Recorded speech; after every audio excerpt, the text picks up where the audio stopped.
Hi everyone, welcome back to Lonza's podcast on the latest trends in pharma manufacturing. We are kicking off the first episode of Season 4 with an exciting deep dive into the future of the pharmaceutical industry. Whether you're interested in cell and gene therapy, innovations in drug delivery, or AI's growing role in healthcare, this episode will cover it all. I'm Martina Rybar-Hestericová, your podcast host, and I can only tell you stay tuned for the next 20 minutes of A View On, a podcast brought to you by Lonza.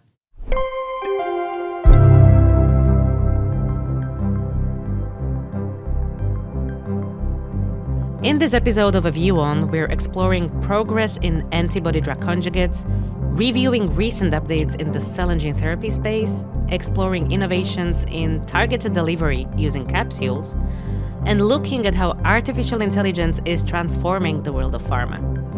We've got these insights from Lonza experts across various departments, sharing their unique perspectives on where the industry is headed. I spoke with these experts at the recent Convention on Pharmaceutical Ingredients, known to everyone simply as CPHI. This year, the convention celebrated its 35th year and took place in Milan, Italy. While the event represented a great opportunity to connect with the global pharmaceutical community, it also allowed me to engage in meaningful discussions about the future of pharma and biotech. And as I stood there at the Lonza booth, surrounded by the incredible diversity of speakers, attendees, and exhibitors, I decided to share my experience and allow you all, our listeners, to step behind the scenes and get a view on our most recent stories and innovations. Let's start with Christian Morello, Lonza's head of bioconjugates, and his insights into the future of antibody-drug conjugates. So we are here at CPHI. Thank you so much for taking the time to also speak with us. How are you enjoying it so far? Really. Actually, it's a very pleasure to be in CPHI every year. I was also there in Barcelona last year, and this time the event is taking place in Milano. We are observing more than a trend, but really a significant increase in the demand on the bioconjugation area. No, that's exciting to hear. It's also an area that continues to grow in the market. That's all we hear about when it comes to biologics. It's really the hype at the moment. What's your take on this also from your personal perspective? Personal perspective is more than a hype. It's really a new therapy that is curing diseases.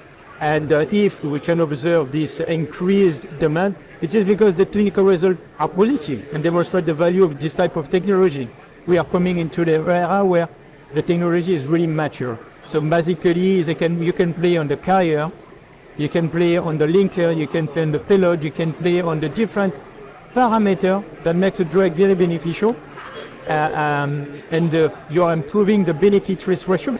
So personally, to me, it's very important because we are helping patients every day, saving their life, and that matters really for me. On the business side, it's good as well because indeed, Lonza is recognized for its expertise, high value in terms of the different technology we can master. We talked about bioconjugation for oncology product, but there was a lot of other potential applications, like vaccine, like dialysis, like muscular disorder, where the bioconjugation are really demonstrating positive benefits for the patient. And we are here as well to help all type of customer and all type of drugs to reach the market and to reach ultimately the patient. When it comes to modalities that can be manufactured through bioconjugation, the market is dominated by ADCs.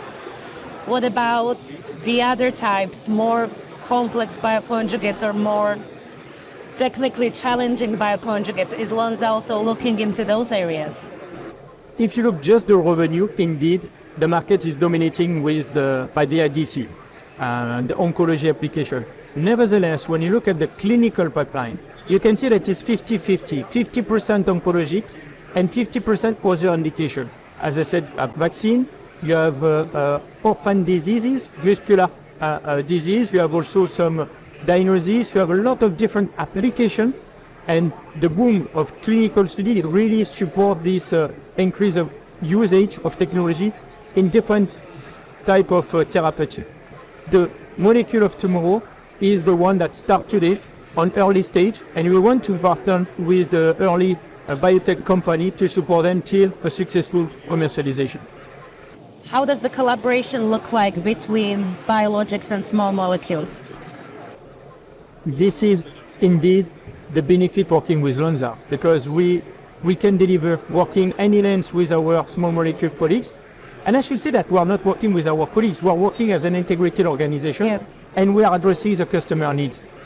We are here to simplify the complexity of the supply chain around the bioconjugate field. Indeed, you need to bring together the linker, the payload, the carrier, mAb, protein, amino acid, mRNA, whatever. Then you have to do the conjugation, but you can as well finish the product, filling vials or filling syringes. And this is also the value working with Lonza, because you have as well here the capability with the fill and finish that currently we already have in Stein, and we are developing further, investing on additional manufacturing line that will come alive within the next years.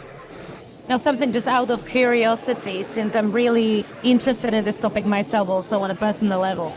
At the moment, it seems that from the patient perspective, getting an ADC or a bioconjugate of some sort seems to be only possible at the very end of their treatment, when they have failed all the other options which are at the market at the moment. Do you see this changing soon? Yes, it's already changing. It's always the same protocol, I should say, and that's normal. You first try to test all the drugs that have been demonstrated efficacy first, and if they fail, then you are testing the new compound. The benefit is now we have a lot of ADC compound approved for the third line. Now they can go to the second line, and then they are going into the first line. The second work we have to do is making more affordable this drug, because there was also competition between small molecules that are cheaper but more toxic for the patient. So it's our also duty to ensure that we are providing this drug with high quality but the low price that we can do. And for that, we are building large-scale manufacturing commercial asset, because with the large scale, then you can also play and decrease the cost of goods. So that's where we want really to have. To me, it's not just a question of business, it's also our responsibility to make the drug more affordable, that we can bring them into the market for more patients in the future. Thank you for sharing that. I think many people in the business may forget about the human side and the moral side of pharma manufacturing. We are here to speed the process up for the benefit of patients. We are not making candies. We are making drugs that change life of the patient. There is a responsibility we need really to understand, but actually the number of care, or the number which should matter is the number of patients that we are treating, the number of months, years we can help them gaining without having any diseases. So this is where we should focus our attention. But to me, that's very important to never forget what we are doing, and what we are doing is really impacting our life as well. If you look at cancer in general, 30% of the population will get it eventually. It's all of us. We work for our own health and benefit. Could be us, could be our parent, brother, whatever, but then we have a lot of people impacted by the disease. So when you start thinking about that, then you realize that, okay, what I'm doing make a lot of sense. And when you look at the number of cancers increasing, but the number of cancer that we're able to treat, significant increase over the past year, because of the progress of the pharma, the progress of the science, the progress of all the academic working on the new target and the new field, and the progress also from the manufacturer with the ability to make complex molecule a reality. So with us targeting to help patients globally, how is the strategy of Lonza evolving to be able to capture the market opportunities in bioconjugation? First is to make sure that we, again, agnostic to the type of therapeutic indication. Oncology is one of them, vaccine is another, orphan disease is one of them. So clearly, we want to make sure that we are offering this technology to all the therapeutic area possible. Second is also playing with a different type of company. So there is no big and small company. There is company with compound that requires us to support them. And this is very important, because we are able here as well to support them from the very early stage to the late stage commercial product. And we have a lot of experience to cover all the life cycle management of a drug. Preclinical, we are here to provide some milligrams of product to enable the toxicology study. We are here also to initiate the phase 1.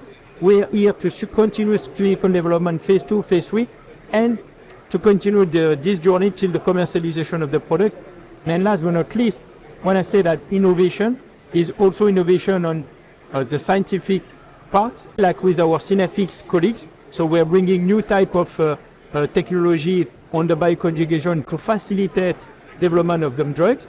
But we're also working on innovation on the manufacture to go faster and to be cheaper, bringing more automation into the system again, because I do believe it's our duty to make sure we are helping making bioconjugate drugs more affordable drugs. That's quite a lot to unpack. So even if the bioconjugates market is dominated by antibody-drug conjugates, other bioconjugate types are increasingly getting traction too.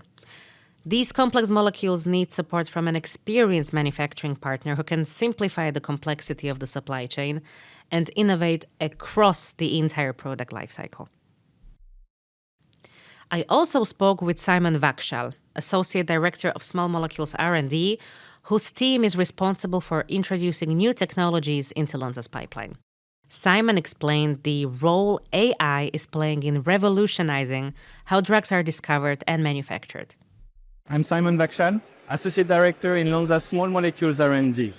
And today, I'm happy to discuss with you our newly launched AI-enabled root scouting service. Synthetic routes to make small molecule API are getting longer and more complex. Typically, that number was around 8 steps in 2006, and now we are already above 20 chemical steps in average. And this is largely due to the fact that the targets are becoming more and more complex, and the structures to interact with them are also becoming more and more difficult to make. So you have mentioned that now molecules often need more than 20 steps in order to be able to target something that is of use in the pharma industry. Is this driven by the fact that the science has advanced so much that we can now target such complex targets, or is this also caused by the fact that the rest of the easy diseases are being solved basically already? I think it's a bit of both. So you have the easy targets have been taken care of, and now we're focusing also on more complex targets, often rare diseases that are a large proportion of the latest approvals. So you see that trend. Now, with this in mind, what can we then target 10 years from now? New modalities are becoming more and more common. You have antibody-drug conjugates, you have oligonucleotides, you have peptides. Those new modalities are not really small molecules, but kind of in the middle. This is where everybody's going at the moment. 5 to 10 years from now, maybe there will be a new boom, but you see the trends, and now it's going to be ADCs. After having spoken to Simon the first day, our team attended the CPHI Excellence in Pharma ceremony with high hopes. Lonza was shortlisted in 3 categories, and we were eager to hear who will take the prestigious award at the end. We were thrilled to hear that the AI-enabled root scouting offering led by Simon Vakshal won in the API development and innovation category. I was then able to connect with Simon shortly after. Here's what he had to say about the winning. So we are here at CPHI on the second day, and we already have heard 2 amazing pieces of news. I will have to start with the bigger one, is that today the Nobel Prize in Chemistry was awarded to AI for protein design, right, and protein structure prediction. And if we can make a segue to that, last night Lonza received the CPHI award recognizing our AI-driven solution for root scouting as well. So I'm here today with Simon, who is the face of this offering. And I would like to ask you, Simon, what does it feel like to get the award and to see the industry understand the value of this? It was a fantastic feeling after so many years of work. This was started before I joined Lonza by colleagues in R&D small molecule who had this vision to streamline and simplify the root scouting effort. It is a necessary tool when you move from early to late development, and everybody has to go through it. It's labor intensive and time consuming. After the idea, the proof of concept, the development, and to see it launched and already recognized by the industry is really, fantastic feeling. What about the future of the project? So now it has received an award. What's next for this?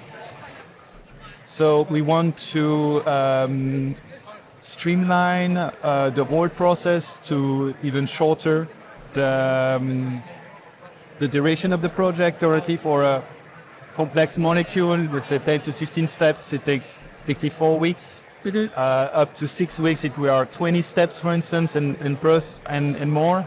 So we would like to really streamline and automate, and using machine learning and AI to also streamline the reporting, have everything automated so that we can deliver the service even faster to our customers.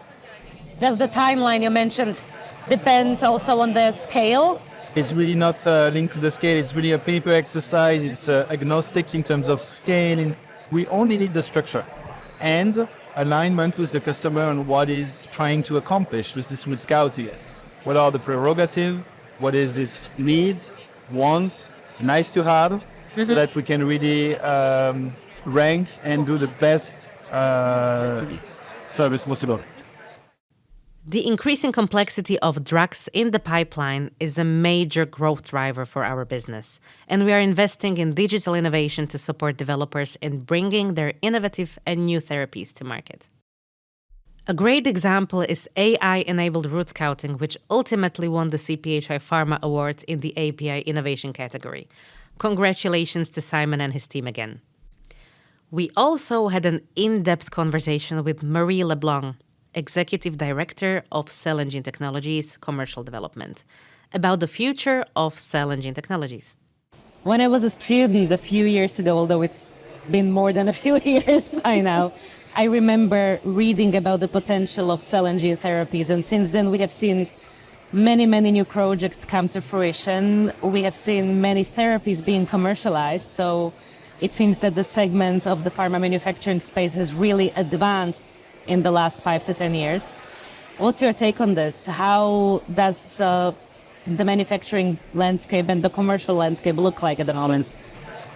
You're totally right. Absolutely. The manufacturing of cell and gene therapies is entering a new area as we see more and more therapies being approved around the world. And then the pharmaceutical companies, the biotechs need a partner for manufacturing to deliver the drugs to the patients and to enable their treatment. So we are seeing more and more demand, and the demand is also growing as those therapies are getting approved and being more accessible to the patients across the world. We expect also more therapies to be approved within the next couple of months and years. Attending a trade show like this, I think, is really valuable for us as well, because we get to hear firsthand what the customers are facing, what challenges they need help with. What have you heard yesterday that you could share with us? So, interestingly, I would say the profiles of the customers differs, and then their needs are differing as well, depending where they are in their, I would say, life cycle, right, in the cell and gene space. So I have met with customers who have already cell and gene therapies approved, and here I would say the challenges they are facing is indeed to have the right scale to meet the demand of patients. This is, really at the core of their challenges. We as Lonza have the right structure, to enable that and support them. Then I had discussions as well with customers who are thinking about entering, the cell and gene space. I would say more into the early stages, right? So they are considering potentially, either licensing or acquiring a therapy or several of them and entering in that space. What they want to understand is what are the hurdles, what do they need to consider as part of the development, but also as part of the commercialization pathways. And this is where Lonza brings a lot of value, because we have commercialized now 3 cell and gene therapies over the past couple of years. And as I said, more to come over the next couple of months. So we have gone through those challenges and can really share those benefits with our customers.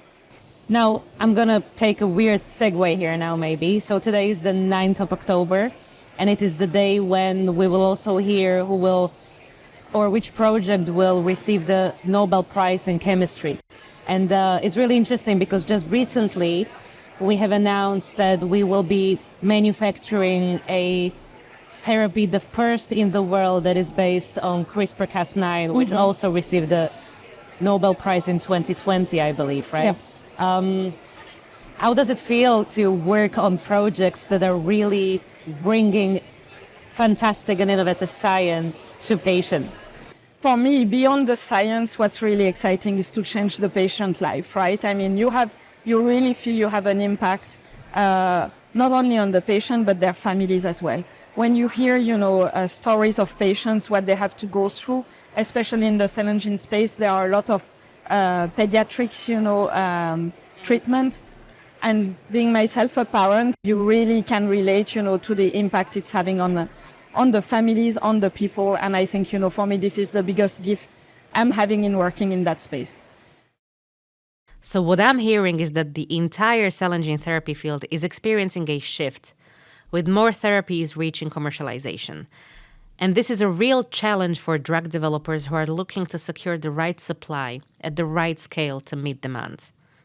Finally, Julien Lamps from Lonza's Capsule and Health Ingredients Product Innovation team shared his insights into the challenges and opportunities in developing capsules for targeted delivery, including a project that was shortlisted for the CPHI Pharma Awards as well. Listen in. Could you tell us what you are presenting here today? Free to announce that we are just launching a new version of N-Protect that is now available in commercial quantity in Swedish orange. So this is a terrific news that we are sharing with the pharmaceutical market here at CPHI. We are thrilled to also announce that we have been selected as a finalist for the size 9 N-Protect. That's exciting. Typical capsules that is used for preclinical trials. Could you explain a little bit the value of being able to use capsules in preclinical trials already? So there are many advantages for using capsules, for their ease of use and for their versatility. It's a clear advantage. In the case of N-Protect, the fact is that this is a ready-to-use enteric dosage form that allows you to develop something that is quick and easy to put on the market, as well as pushing to clinical trials. What impact does this have on drug developers? Are they able to go to toxicity testing earlier? Is this like improving timeline? The typical advantage that you get from that is that you are gaining a lot of time in terms of formulation, ease of scaling up when you need to go fast from a proof of concept to an early stage development and also to clinical trials. And what about your personal connection to the project? I have been at the early stage of developing it some years ago, and I am at the forefront of helping our internal people to develop this to an industrial scale. It was also an excellent challenge that indeed our team in Colmar was able to follow. So that's really, I'm proud to represent this team as well today.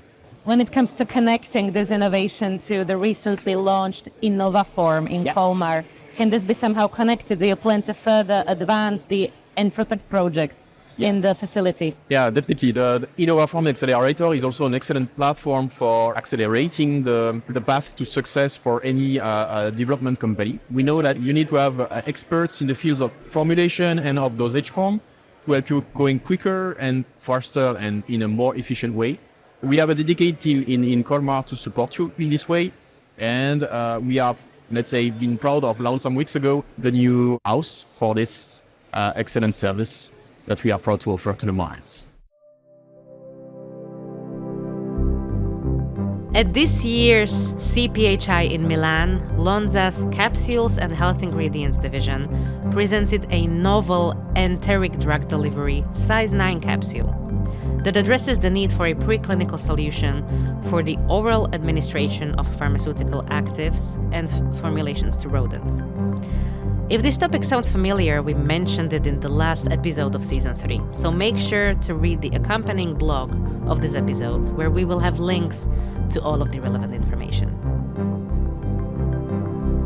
We've covered a lot in this episode. In fact, touched upon all 4 of Lonza's divisions, from innovative biologics and cell and gene therapies, AI's transformative role in drug development, to advancements in drug delivery. What a way to start the new season of A View On. But this is it for this month's episode. Thanks for joining us as we explore the future of pharma.